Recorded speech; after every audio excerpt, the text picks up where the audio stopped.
24 साल का राकेश शहर में पढ़ाई करने आया था ताकि अपने माँ बाप के सपनों को साकार कर सके। वह पूरे जोश के साथ पहली बार अपने गांव से निकलकर इस बड़े से शहर में आया था। लेकिन उसे नहीं पता था कि यहाँ पर आने के बाद उसे कितनी दिक्कतों का सामना करना पड़ेगा। कहने को तो वह शहर बहुत बड़ा था, हजारों ऊंची ऊंची बिल्डिंग और न जाने कितने बड़े बड़े बंगले थे। लेकिन राकेश को यहाँ पर रहने के लिए एक छोटा सा कमरा भी नहीं मिल रहा था, क्योंकि राकेश जवान था और कुंवारा था। कोई भी उसे अपने घर में किराएदार रखकर मुसीबत मोल नहीं लेना चाहता था। वह किराए पर कमरे लेने के लिए यहाँ वहां दर दर भटक रहा था, और आखिरकार भटकते भटकते उसे अपना सर छुपाने के लिए एक जगह मिल ही गया, वो भी पेइंग गेस्ट के रूप में। यहाँ पर रहने और खाने दोनों का इंतजाम था। राकेश बहुत खुश हो गया। इस बड़े से घर की मालकिन मीना देवी एक विधवा औरत थी। वो अपने बेटे और जवान बहू काव्या के साथ इस घर में रहती थी। लेकिन अभी उसका बेटा कमाने के लिए बाहर गया हुआ था। उसने 2 पैसे कमाने के लिए अपने घर के एक कमरे को किराए पर दे दिया था। मीना देवी ने राकेश को कहा, बेटा तेरे यहाँ रहने पर हमें 2 पैसों की आमदनी भी हो जाएगी और मुझे अपने बेटे की कमी भी नहीं महसूस होगी। जैसा हम खाते पीते हैं वैसा तुम भी खा लेना। मीना देवी ने उसे कमरा दिखाते हुए कहा। फिर राकेश ने उन्हें कहा कि अम्मा, आपको मेरी तरफ से कभी भी किसी तरह की कोई शिकायत नहीं मिलेगी। राकेश ने तो कभी सोचा भी नहीं था कितनी आसानी से उसके रहने और खाने दोनों का इंतजाम हो जाएगा। अब वह पढ़ाई पर पूरा ध्यान लगा पाएगा, क्योंकि घर न मिलने के कारण उसकी ठीक से पढ़ाई भी नहीं हो पा रही थी। राकेश केवल अपना पढ़ाई पर ध्यान देना चाहता था, क्योंकि उसे अपने माँ पिताजी के सपनों को पूरा करना था। वह सपना जिसे साकार करने के लिए वह शहर आया था। मीना देवी राकेश का खाना पहुंचाने खुद उसके कमरे में आती थी और फिर उसे ढेरों आशीर्वाद दे डालती थी। सब कुछ ठीक चल रहा था। एक दिन अचानक मीना देवी बहुत ही जोर से बीमार पड़ गई। उन्हें अस्पताल ले जाया गया और यह काम राकेश ने बाखूबी किया। वह एक लायक बेटे की तरह मीना देवी की सेवा में हर पल लगा रहा। उसने कभी भी मीना देवी को यह एहसास नहीं होने दिया कि उसका खुद का बेटा अभी उसके पास नहीं है। एक दिन हॉस्पिटल से जब राकेश घर लौट रहा था, अचानक से बारिश शुरू हो गई। इतनी तेज बारिश होने लगी कि राकेश उसमें पूरी तरह से भीग गया।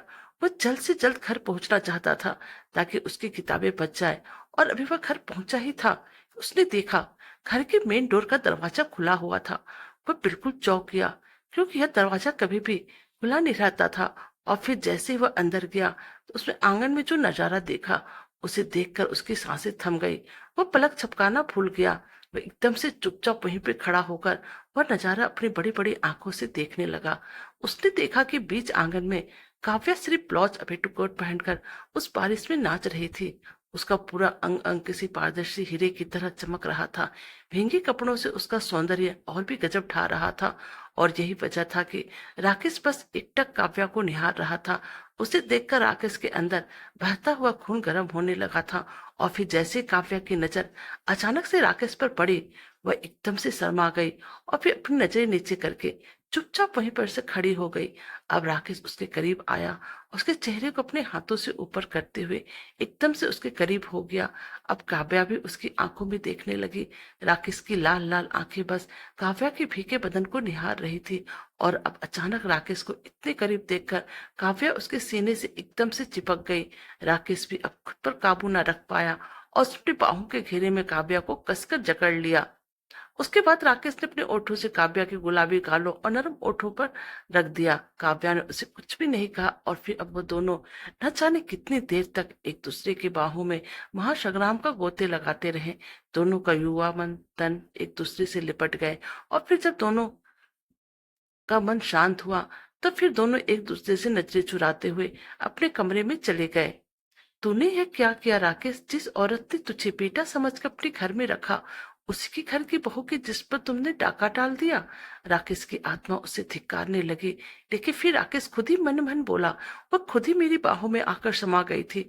मैंने उसके साथ कोई जबरदस्ती नहीं किया। मैं क्या करता? उस तूफान में तो अच्छे बुरे की समझ कहाँ रहती है।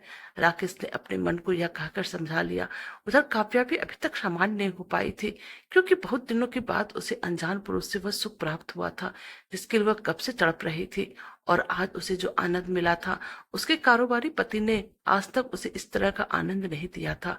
अब उसने अपने विचारों को झटका और 2 कप चाय बनाकर ट्रे में लेकर राकेश के कमरे की तरफ चल पड़ी।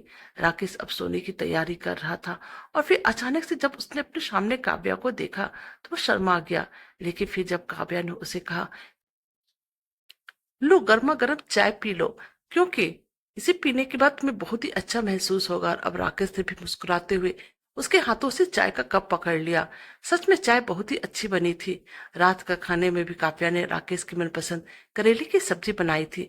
न जाने कैसे काव्या को उसकी पसंद का पता चल गया था।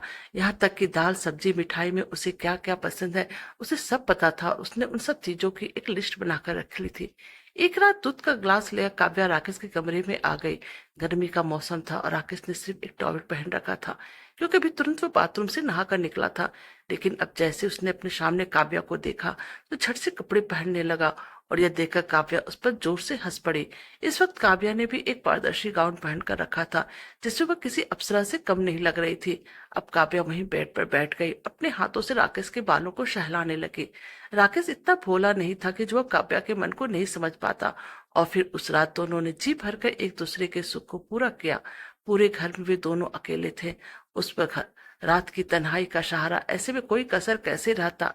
जब तक बीना देवी हॉस्पिटल में भर्ती रही, 2-3 दिनों तक दोनों ने दिन रात पूरी मौज मस्ती की।